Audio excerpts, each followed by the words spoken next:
Hello and welcome everyone to the Varsity Tutors StarCourse series, where I think we're all a little bit excited for a holiday break coming up a little bit soon because there's the most wonderful time of the year to dazzle friends with magic tricks and challenge people to impossible challenges. And nothing makes that more possible than science, which is why we are thrilled to have YouTube's Physics Girl Dianna Cowern here to teach us some science tricks and amazing challenges. So we have plenty of ways to dazzle our friends and family over the holidays. Now, a couple things to make sure you guys get the most out of is, if you look at the page where you registered or an email we sent you or just the stuff on Diana's desk, if you've got some household items nearby, you'll be able to participate along with Diana in doing some of these tricks and challenges, and we hope you will. If you don't have those things nearby, this is being recorded. You can come back to this link at any point and try those later. So if you got the materials, please play along. If you don't, or you just want to sit back and be dazzled yourself, you'll have plenty of opportunities to play along. But regardless of whether you have the materials, please keep it interactive. You'll see there's a chat box to the right of the screen. Diana wants to know how your challenges are going. She's going to ask you some questions to find out what you think makes them work. And we want to hear your questions as well. So use that chat box, ask questions whenever you have them, and I'll interview Diana in the last 10 minutes or so with your questions. Keep her posted on how things are going on your end. Keep it really interactive. And make sure you've got a camera nearby, because in about 35 minutes, we're going to give everybody an opportunity to lean into the screen, take a selfie with Diana and some of the outcomes of your and her tricks. And if you upload that to Instagram, tag the Physics Girl and Varsity Tutors, you'll be entered to win a prize package. That includes a spot in our after school clubs. All right, I've said enough. We want to get to the magic, which is really just science. So let me turn it over to your teacher for today, Dianna Cowern. Thank you so much, Brian, for the introduction. And I'm so excited that you guys are all here with me today in my little science corner of the internet. Usually I'm in here filming and I edit it and it's not live, but I'm live with you today. And not only that, usually I'm doing the experiments by myself, but I really want you to join along with me. If not right now, if you don't have the materials right now, then as Brian said, come back later, try the experiments later.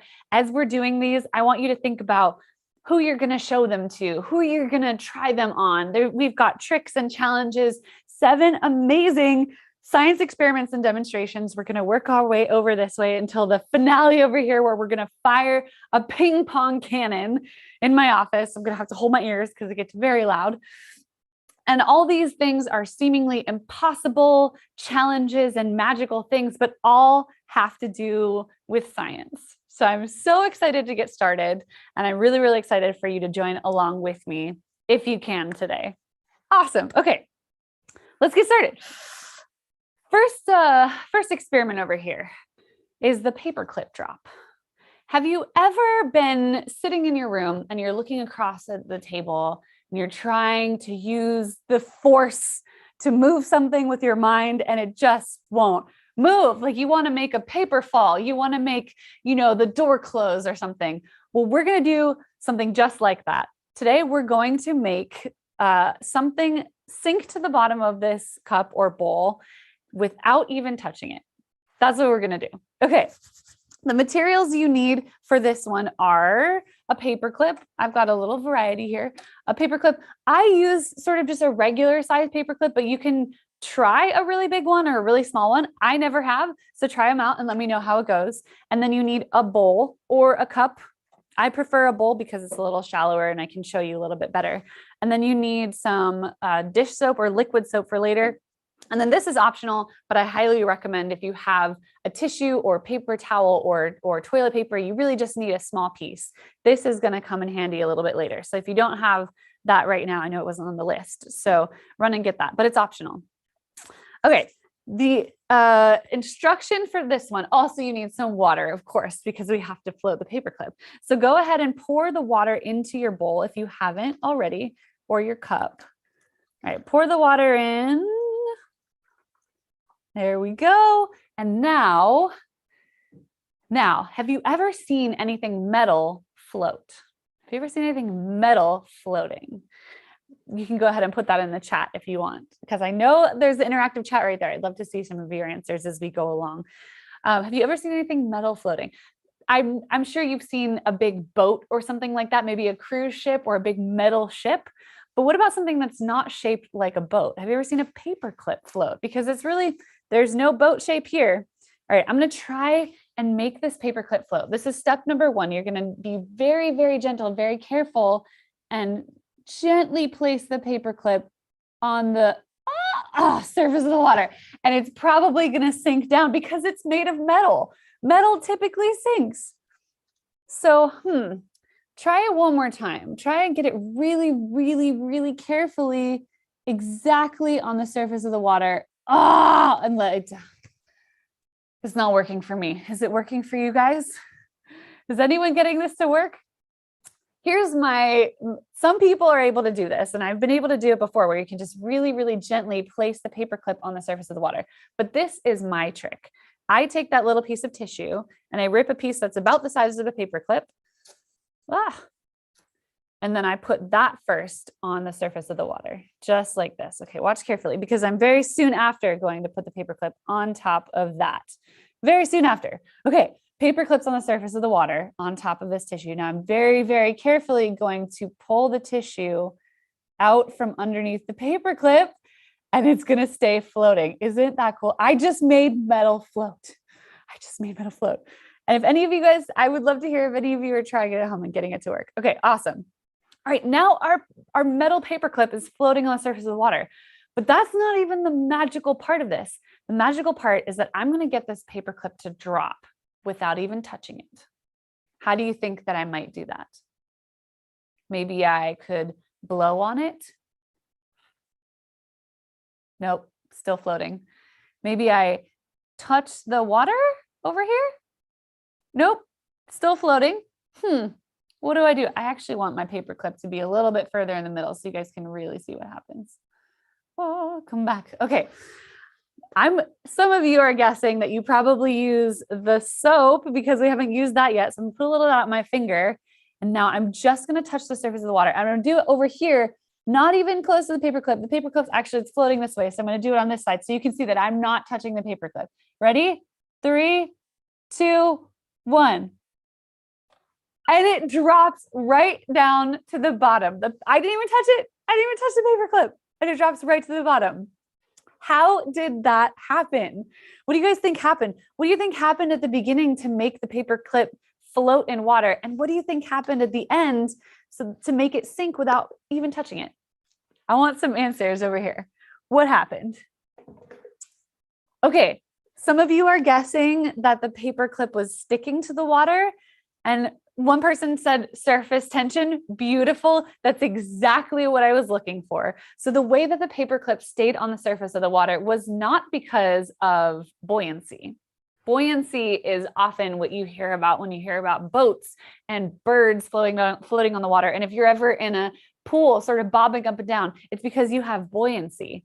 And buoyancy has to do with the weight of something. You want it to be really light compared to the size of it. So you get this perfect balance of weight and size. But with the paperclip, we didn't have buoyancy, obviously, because look, it's sunk to the bottom right there. So what went on with the paperclip? Well, water has this amazing property called cohesion. Have you heard of that word? Say it with me. Cohesion.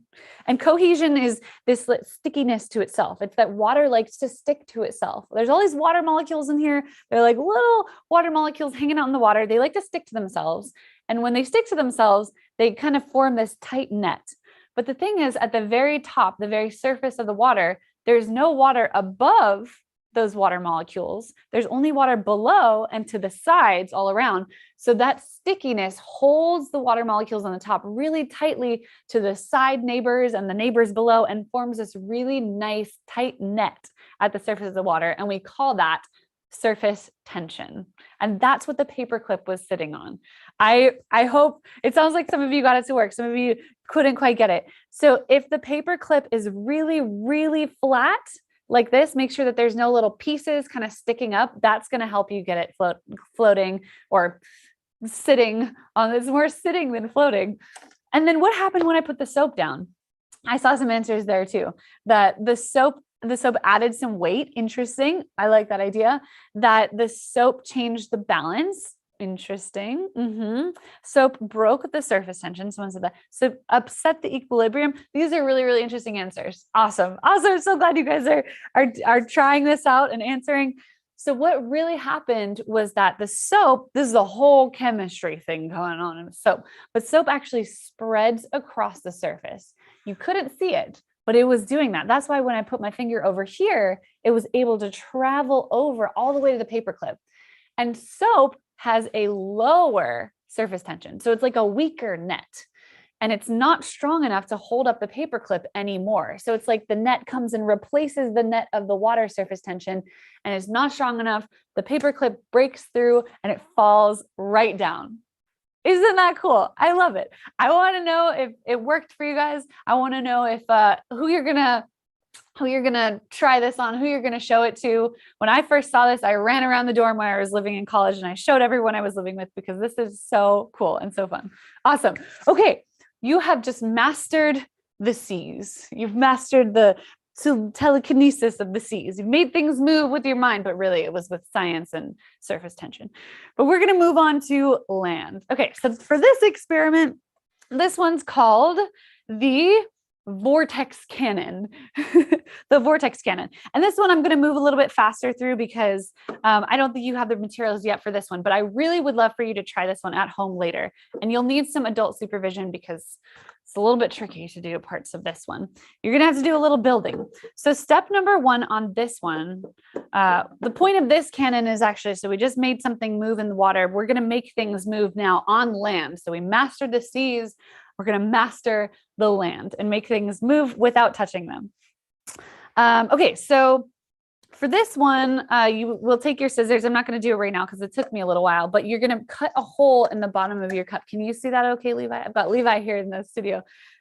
Wave to Levi, helping me out. So you cut a hole in the bottom of the cup. And I did it by poking through in there and then getting the scissors in there, cutting out. So that's the part you're going to definitely need adult supervision for.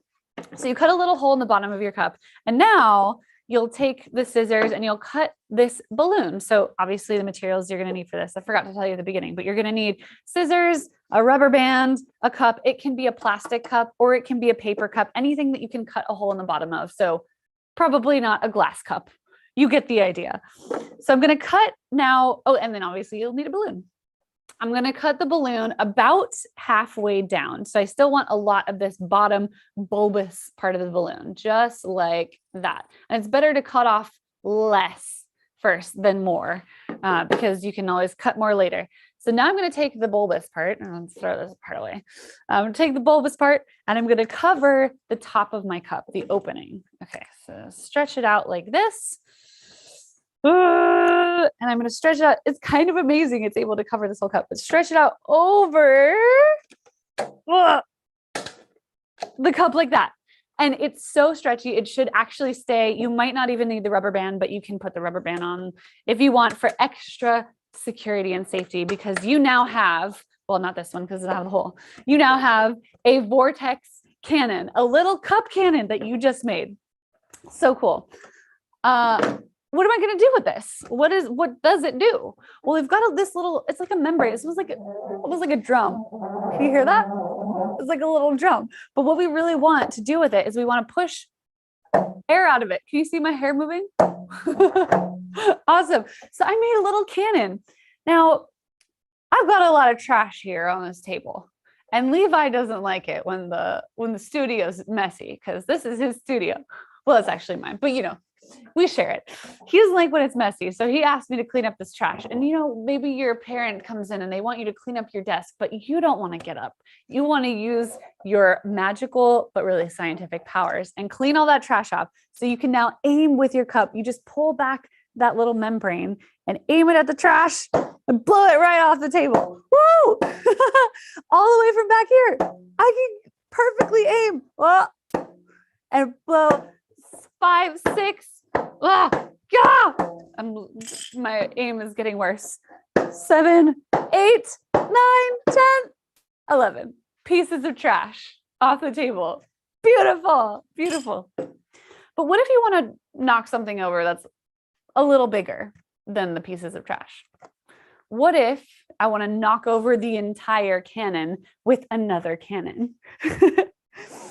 I have a giant vortex cannon over here, and I'm going to try, and I'm going to put it on the edge just to make it easier for myself. I'm going to try from all the way back here to use this big cannon. It's got a bigger membrane and a bigger opening, and knock that cannon off the table. Are you ready? All right, 3, gotta give my sight up so I have aim this time. 3, 2, 1, go. Yes. Amazing. I love this one because it seems so magical. You cannot see what's happening. And if I stood back here and I tried to blow that cup over, you know that I wouldn't be able to do it. So what is it about this cannon? What is it about this puff of air that's able to travel so far? So far, in fact, that if I hand this to Levi and I tell him, Levi, go all the way across the studio, and try to hit me with it. Ah! Could you guys see my hair moving? Go a little lower. Lower. Levi's all the way across the studio and he's able to get that puff of air to hit me. What shape do you think it is? What shape do you think comes out of this cannon? What's so special about the puff of air that comes out of here? Why can it travel so far? What do you guys think? Actually, I'm going to show you. I see some guesses coming in. We've got that it is a cylinder. Yeah, maybe there's like a whole long cylinder of air coming out. Maybe that there's a ball or sphere, kind of same idea. Maybe it's a ring, or someone said vortex ring. Amazing. Okay, I'm gonna actually go down here. I don't know if you can see all the way down here, Levi, but I'm gonna fill this with smoke. I've got this little smoke machine, and I'm gonna fill it with smoke. Oh yeah, oh yeah. So you can hopefully see what shape the puff of air is that comes out of here. I don't know if you'll be able to follow this enough, but we'll try. Yeah, okay, here we go. Check this out. Oh, did you guys see that? Did you see that? Could you see it? Yeah. Oh, amazing. I hope you could tell that that was a perfect, smoky in here now. It was a perfect ring shape. That is so cool. And if you fill up the little cup, we'll have to maybe try that at the end. If you fill up the little cup, you could get these little rings that come out. If you get a little smoke, maybe from a candle or incense or something like that. So this vortex is such a special shape. Have you guys ever seen a tornado or heard of a tornado or seen a whirlpool? Those are all types of swirling liquid. And the thing is that air has mass. It has some, it even has some heft to it. Even though you can't see it, you can feel it. It hits you in the hair and it makes you move. You can see the wind. Wind makes things like giant flags sway and move. Wind does some amazing stuff.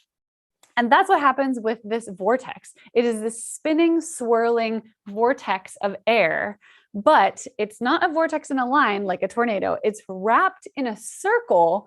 And so that smoke ring is this spinning, swirling circle moving through the air. It carries that massive air, that energy, and it can knock into things and knock them over. That's pretty amazing. Pretty cool. I love it. Okay. Awesome. I just realized that this bowl of water is right next to my laptop where I'm talking to you guys. So I'm going to move that so I don't accidentally get excited or knock it over with a vortex cannon. You never know. But awesome. Okay. Now we've mastered telekinesis. We've mastered the science of moving things without even touching them. Amazing. Let's move on to our impossible challenges section. Are you guys ready for that? Are you ready for some impossible challenges? Now that you've become a trash wizard, let's move on to being an impossible challenge wizard. All right, so our next experiment is called the card and coin balance. I love this one. Okay, so I'm going to give you the materials and the rules for this one, and you can try this one along with me. So for this one, you're going to need a card. It could be a typical plastic card, like a credit card or an ID or something like that. And then you'll need maybe a school ID. Then you'll need something like a coin or a ring, or I have this little cat pin, which is so cute. So I'm going to use that. for this experiment, and then and you need a cup, obviously. So the rules for this one are that, oh, and you need water for this one, but you can set the water aside for later. And again, if you don't have these materials right now, don't worry. If you want to try it, I would absolutely love that, but you can try it later. You can come back again to this link and you can try the experiments later. In fact, even if you try them now, I would love if you tried it again later and showed your friends, tricked your friends, especially on these challenges. All right, here's the rules for this challenge. Are you ready? Because this one's really hard. This one's tricky. So here's the rules. You got to place the card on the cup and get it to balance. But you can't have it touching both sides. It just has to be touching one side. It can be kind of, like this, or it can be however you want. You have to balance the card. And once it's balanced, sitting on the rim of the cup, then you can't move it. You can't move the card anymore. The next part of this challenge is that you then have to take your coin or your cat or whatever it is. It just has to be small, kind of the size of a coin and the weight of a coin.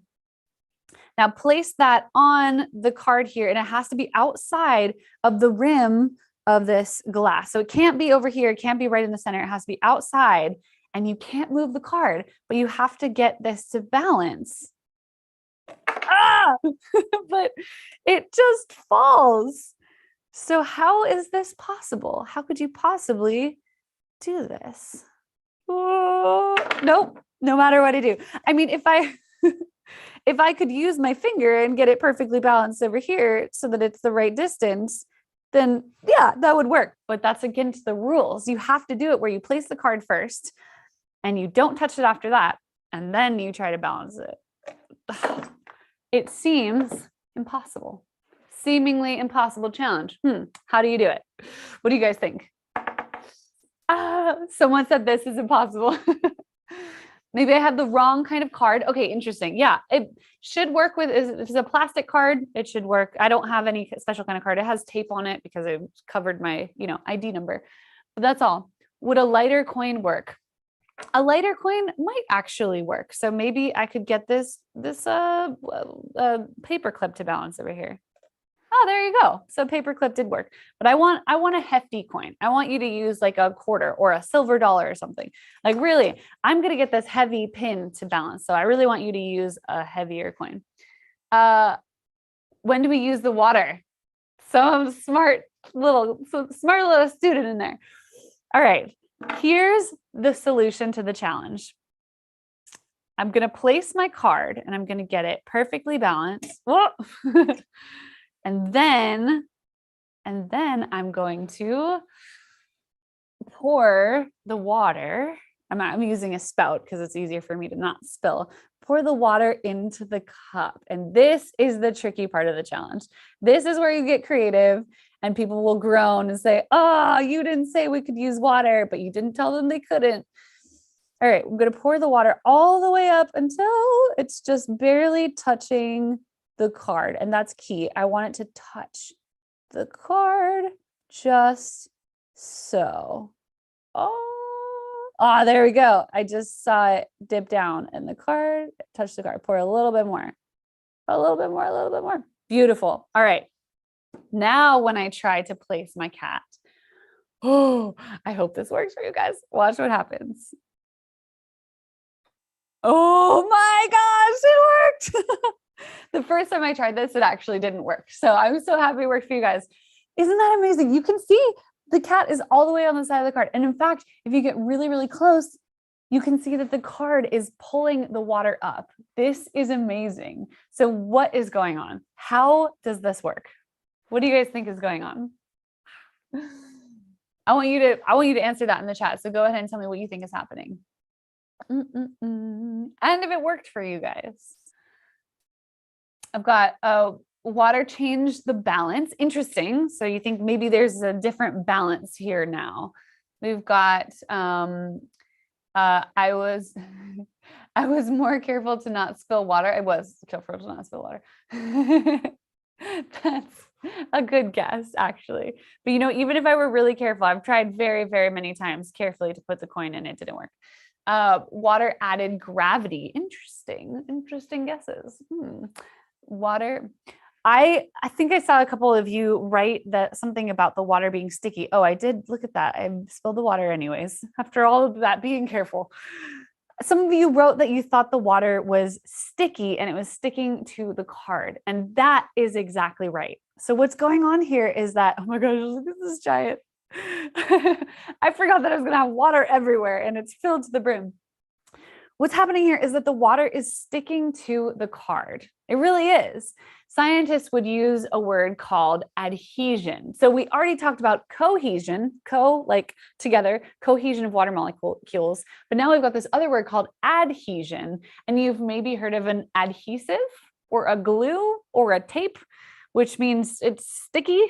So there's adhesion between the water and the card. Water likes to stick to other materials, not all materials, but if there's adhesion between the two, like when you get your hair wet, there's adhesion between the water and your hair.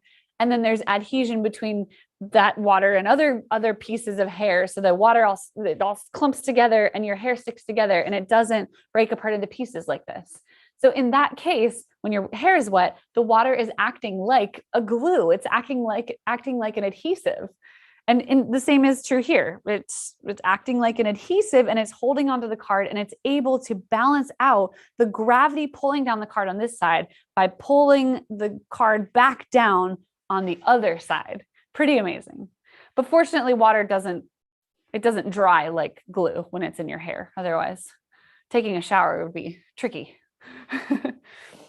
So that's amazing. That's adhesion of water. And this is something that you see when trees suck up water into their little capillaries inside of the tree. Adhesion between the water and the tree will suck up water and pull it up into the tree. It's a really, really cool thing. It shows up all over the place. It's why water sticks to everything, unless it's hydrophobic. Amazing. All right. You have just mastered the challenge number 1. Let's move on to challenge number 2. We've leveled up to challenge number 1 and we're going to move on. I'm just going to move this so that I don't spill water everywhere. Maybe I'll even pour it back into my little teapot over here. Oh my God, I'm going to spill. Let me know if you guys think I'm going to spill. 3, 2, 1. Oh, I didn't spill. Amazing. Just a little tiny drop. Beautiful. That was the true magic, honestly. Okay. All right, moving on to our next challenge. So we balanced using water, but we have no water in this next one. So you're going to have to use some ingenuity. You're going to have to use that wizard-like knowledge of science. All right, for this little experiment demonstration, we're going to need 2 forks, preferably the same exact size. And we're going to need a match, or you can also use a Q-tip, or I've used a toothpick before, but that's really challenging. That's like master level. But the challenge here is, the rules are, I want you to put the forks, I want you to balance them on the match and balance the match on top of the cup. So the rule really is that the forks have to sort of lift off the ground. They cannot touch the cup and they cannot touch the table or the ground, but they can touch the match. That's it. The forks can touch each other. They can touch the match, but they can't touch the cup and they can't touch the table, and they have to sort of sit up off the table. How can we possibly do that? The first thing that comes to mind when I hear this challenge is like maybe, like balancing it end to end like this, but that seems totally, utterly impossible. Or maybe I tried this earlier where I tried to sort of balance the fork, but I couldn't even get one fork to balance on, oh, there we go, on the match while holding it on the other side. But then if I put this one on the other side, then it touches the cup and that one falls. How's it going for you guys? If you're trying it over there in your own homes. Again, if you're not trying it, try it later. I would love to see what you come up with. Someone said, no way, this isn't possible. That's the point. This is supposed to be the impossible challenges. Do you do something with the Q-tips to make them sturdier? Not necessarily. Does it need to be special forks or plastic forks? It should work with most forks, although I had a little trouble with a lot fatter forks earlier. I keep holding them in the way that I'm going to give away the answer.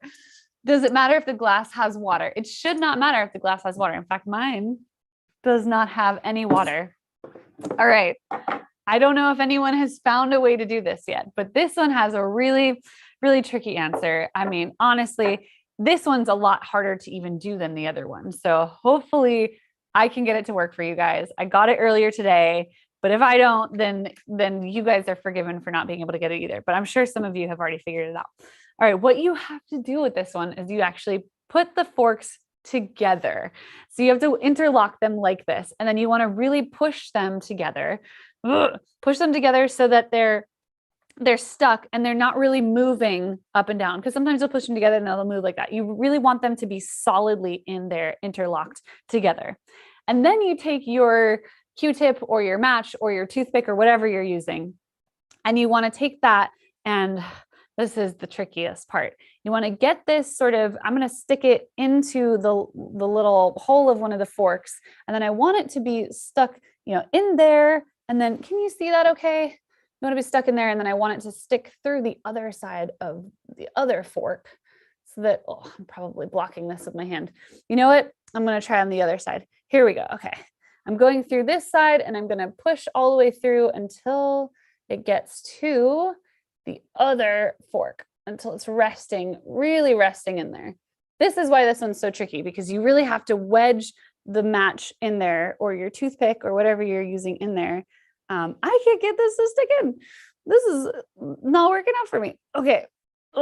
You really have to wedge it in there because you don't want the match to move either. Okay. I'm wiggling it back and forth. That's how I'm getting it to stick in there. It's not sticking. Oh my goodness. Okay.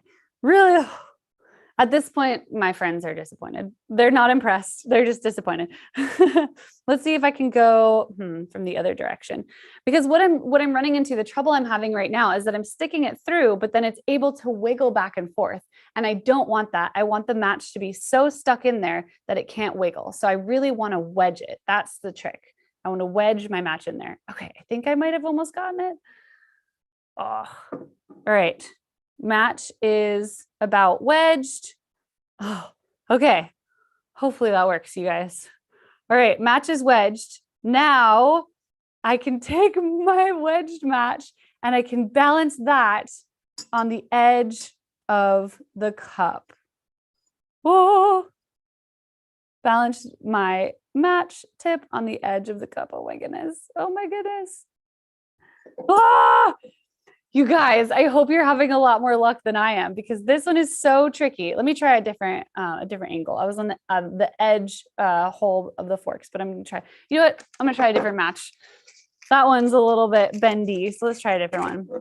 And if I can't get this to work, I'm gonna have Levi do it, and then I'm gonna move on. Have you done this one, Levi? Long time ago. Yeah, it does work though, right? Yeah. Okay. Okay. But again, if you guys are having trouble like I am, you're forgiven like I am, because it's really hard. It's really tricky. The best way to do it is have one set up before, which I almost did, but I ran out of forks because we ate too much food. Okay. Almost wedged, almost in there. Man, it's really not wanting to go in today. Okay. All right, this is the last I'm going to try, and then I'm going to just move on to the next one. Oh my gosh, I think I got it. I think I got it. Okay. Oh, amazing. Okay, it's not moving at all. Now, when I stick this on the glass, oh my goodness, I think it's going to, oh no, I think it's going to work. When I stick this on the glass, I almost had it. You get the idea though. When you stick it on the glass, it can balance right there on the edge. I'm shaking. That's what's wrong, is I'm shaking, you guys. Oh my God, it's balanced. Yes! The relief I feel. Oh my goodness. I don't know if you can tell because I got it at the wrong angle, but I don't dare move this for you. It's fully balanced. The forks are not touching anything except for the match and the cup. Oh my gosh, you guys. I hope it worked for you. Did anyone get it to work before I did? Oh, whew, my goodness. Okay. What is going on here? We got to talk about this one because it's so much work and it's so cool that we really want to know what's going on. All right. For this one to explain what's happening, I want you guys to stand up. Everyone needs to shake out, especially me. Stand up, and if you can, stand on one foot and try to balance. To figure out what's going on with this experiment, you need to know two different things. One is you need to know the pivot point. So if you're balancing there on your one foot, then your foot on the ground is your pivot point. It's the point of balance, the point that you're sort of pivoting around when you're balancing, the pivot point. That's number one. And the second thing is, I want you to go ahead and take your hands and put them on your belly button area. So about right here. This is your center of mass. Right around here, somewhere around here is your center of mass. So that's the second thing you need to know. If you averaged all of your mass, like all of your arms and your legs and your stomach, your torso, your head, your butt, like average all of it, it averages out to right about here. Unless maybe if you only have one arm, then your center of mass would average out a little bit further this way because it depends on where all the mass is distributed. So now you can balance things pretty well if the center of mass is right over the pivot point. So if I'm standing on one foot, I have to make sure my center of mass is right over the pivot point. But if I try this at home, if I try to pick up one foot and balance on that foot without moving my center of mass over, then I can barely do it. I know, because I know I'm going to fall. Okay, so don't move your body, but try picking up your foot. You can't do it. You'll fall over. That's because balancing typically happens if the center of mass is right over the pivot point, or if your center of mass is below the pivot point. Think about that. But if my center of mass was below the pivot point in my foot, then it would be through the ground. So that's not possible for me. But over here with these forks, the center of mass of the forks is below the pivot point. The pivot point, the point of balance, is right here where the matchstick is touching the edge of the glass. And then the center of mass is actually right below these forks. It's not even in the forks, which is really cool. The center of mass is somewhere like right over here, and it can swing back and forth, but it won't fall over. So if the center of mass is a little bit off center and it's over the pivot point, you'll fall over, which is why, a leaning tower or something like that is likely to fall over. And center mass and pivot points are something that engineers think about when they make skyscrapers. They have to think about if their center of mass is a little bit lower, then the building is a lot more stable. But if it's top heavy, if your center of mass is higher and higher and higher, then it has to be really perfectly over the pivot point in order to balance. Otherwise, you swing it underneath, get it under, and it'll balance really easily. I mean, not that easily. I'm sweating, but you get what I'm saying. All right, let's move on from that one. I'm going to leave it there, balance. So proud that I finally got that to work. You've leveled up. Okay, we've done the second balancing, the second challenge. We're going to move on to the third challenge and our third and final challenge. And this one, you're going to need a funnel and a ping pong ball. Funnel and a ping pong ball.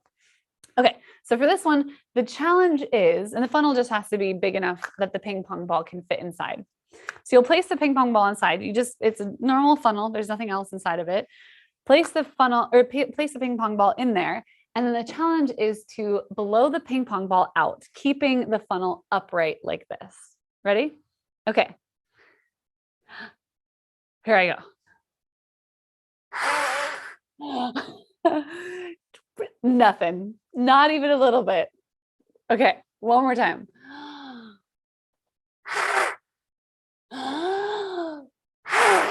I feel like I'm going to pass out. Are you guys getting it to work at all? I wonder. Let's see. How's it going for you? I can't do it. Someone said it should be so easy. That's what That's what I thought the first time I saw this one. In fact, I showed this to Levi yesterday and I asked if he could do it. And he was like, oh yeah, this should be easy. And he blew and he was like, wait, what? Is it a trick funnel? But it's not. No, it's just a ping pong ball and a funnel. Can I tilt the funnel? You can't tilt the funnel. So the rules are you have to keep it upright. Awesome. Okay, so what is the secret to this trick? How do you think you do it? How can you blow the ping pong ball up out of the funnel? The twist to this trick is that you can't. This one actually is impossible. That's what I love so much about this one, is that it seems like it should be possible, but it's not. It seems like it should be so easy, but it's not possible to do this. In fact, what's happening is that the funnel is, then the air you're blowing through is sucking the ping pong ball down so much that I could even turn this over and place the ping pong ball up in it, and I'll be able to blow down and it'll hold the ping pong ball up until I run out of breath. So check this out. Did you see that?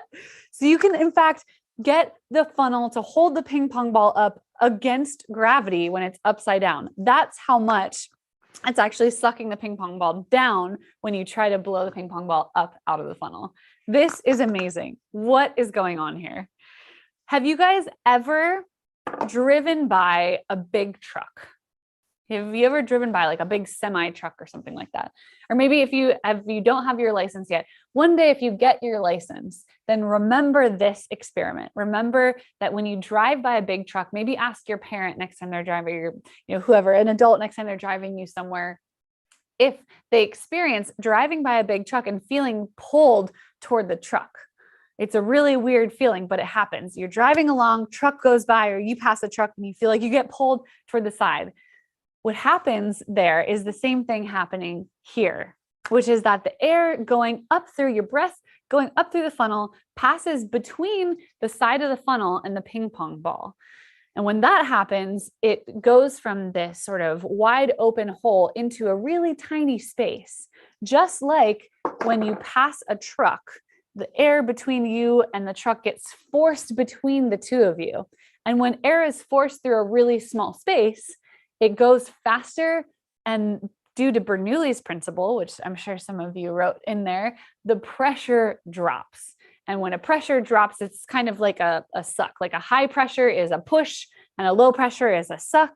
So that's what's happening here. It sucks the ping pong ball down back toward the funnel, and you're actually weirdly by blowing, you're pulling or you're sucking. It's so crazy. I love this one. Amazing. All right. That's it. That's it for our impossible challenges. Oh, we're running out of time. I got to go fast through the last couple ones. This one is actually my favorite, number 6. So we'll move on to experiment number 6. This one is the cloud in your mouth. I love this one because you don't need any materials. It's nearly winter, or it is winter. It's probably snowing somewhere where you guys are. And I love when you walk outside and you see your breath. You walk out, you're almost like your own walking weather machine. I love that. It's so cool. So walk outside and you make a cloud. But if you live somewhere like I do, like San Diego or Hawaii, where I grew up, you never get that experience. You can't get it cold enough. Or maybe you're inside and you don't want to go outside in the snow. So you want to be able to make that cloud in your mouth by yourself without going out into the cold. It's totally possible. And we're going to do it right now. I want you to do this with me.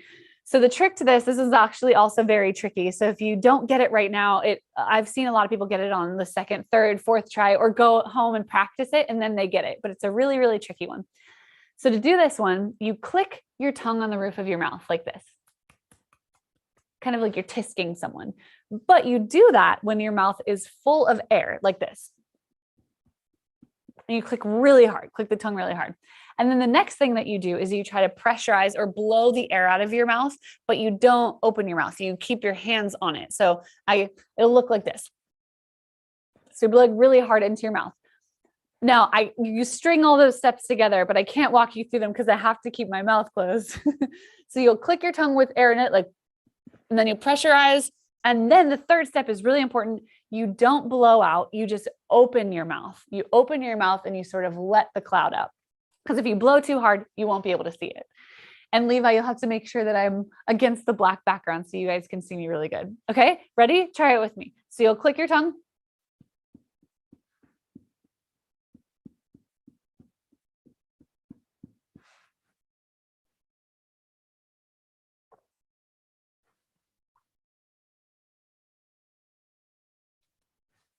Did you see it?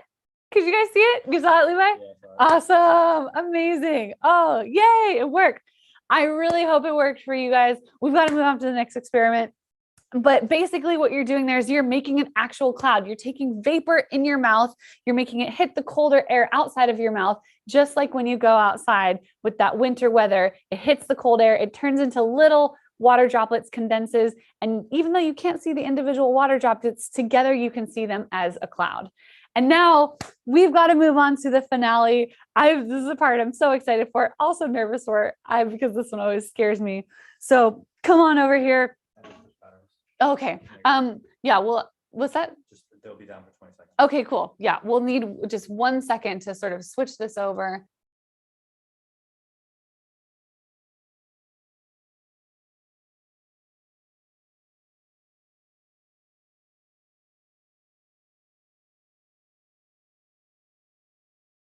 So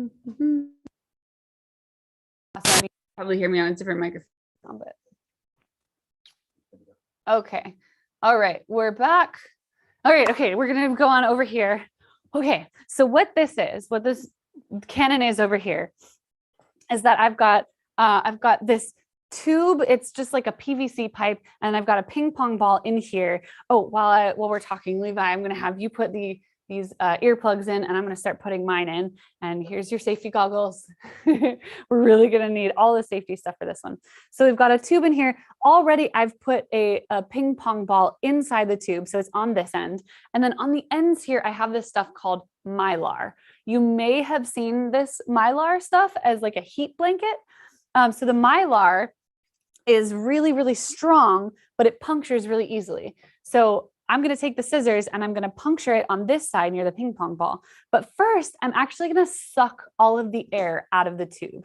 I have a vacuum pump down here. So I'm sucking all of the air out of the tube.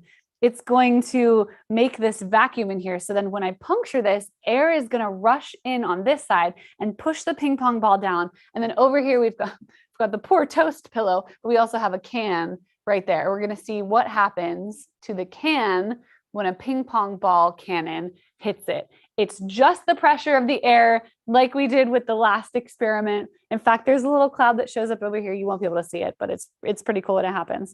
And it's very loud. So we're putting in some earplugs. I mean, it's pretty dangerous because there's flying ping pong shrapnel. So we're putting on our safety goggles. So get ready for this one, everybody. Okay, hold your ears if you want. Here we go. I'm going to turn on the cannon. I'm going to turn on the vacuum pump. Oh, where's my switch? Here we go. Ah. All right, I'm seeing it bulge inside, which means that it's vacuum pump. Now I'm going to puncture it with this on the count of 4, 3. Are you ready? 2, 1, go. Ah! Beautiful. Turn this off. Oh my goodness, that one was so good. It was so good. Oh, yes. Amazing. Okay, this is what a ping pong ball did to a soda can. It punctured a hole all the way through the can. I am so happy. Normally we get little shrapnel pieces of ping pong ball, but it just dented because all the energy went there into the can. I love it. That one worked so well for you guys. I'm so excited.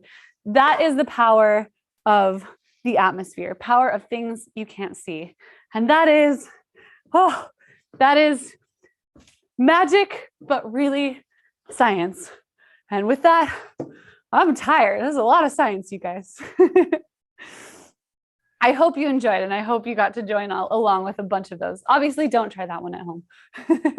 That was amazing. Yeah, that last one, you should probably have a science degree and a ton of supervision experience. But all the others is really amazing. Thank you so much. Thanks to all of you for putting in the comments how your demonstrations and everything were going. And like Diana mentioned at the beginning, we hope you'll try these on family, friends. Hopefully, you'll be seeing lots of people over the next month. Friends from school, people visiting over winter break, and you got all kinds of tricks up your sleeve to be able to wow them with science. So with that, I know we're close to going overtime here a little bit. Two last things we want to do. One is make sure everybody's got an opportunity to take a picture with Diana here. So we're going to put her full screen in just a second. While you get those cameras out and get ready, if you've got any results of your experience, please feel free to put those in the pictures and make them all that much cooler. If you upload those to Instagram, you'll be entered to win two things. One, a spot in the Varsity Tutors After School Club, and two, that Schrodinger's cat behind Diana that she'll explain here in just a second. But first, let's put her full screen so we can get everybody those pictures, and then we'll get to at least a couple of your questions. I'll just hold a couple different things here that we got to experiment with for you guys.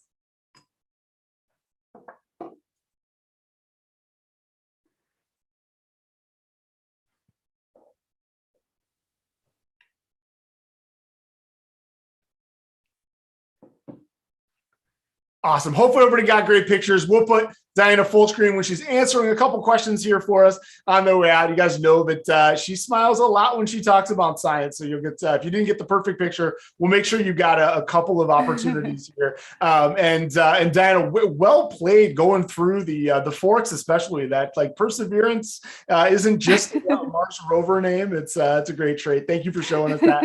The other trick, my secret I'll give everybody is if you do that on your own and just leave glasses with forks hanging from them all around your house, that will blow people's minds too. And then they'll ask and you get to show them how you did it. So multiple ways. That was Thanksgiving break around here because you and I had met about class before then. Those glasses were everywhere around the house and people thought I was sort of bizarre, sort of a wizard, which gets me to some of the questions people were asking. One of the most common ones was, where do you learn all this stuff? Oh my goodness. The fun thing about learning is it happens everywhere. I learn from other people, other scientists, and other experts that have shown me different experiments. There's so many videos and websites online that have all kinds of different experiments that you can try at home. So I've learned a lot of them from there. Some of these I learned as a kid when I went to science museums, and I learned obviously a lot of this when I got my degree in physics. I studied at MIT, learned physics. We didn't get to do a lot of these really fun experiments, but we did do the ping pong cannon. So yeah, learned it all over in life experience. As long as you're open to asking questions, you're going to learn. Awesome. Great advice. And yeah, the world wants you to know this stuff. If you go to the Physics Girl YouTube channel, there's some great things there. Varsity Tutors StarCourse series, we're here to collate a lot of this stuff for you. So all kinds of great places to learn. And you're looking at a couple of them on your screen right now. Now, one other, if we go all the way back, a couple people really wanted to know, what was the magic of the tissue to make the paperclip float? Oh, that's a great question. I've actually never thought about that. But what's probably happening with the tissue is that it's just getting the paperclip perfectly horizontal. That's what's really tricky about getting it to balance without using the tissue, is that you have to really get it perfectly on the surface.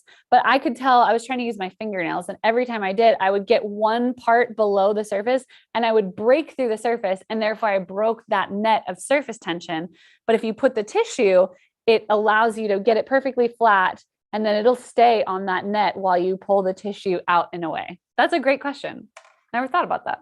Yeah, thanks to a bunch of people asked that one. So thank you for asking that one. It's kind of that gentle place on that net of surface tension. Yep. That is really, really cool.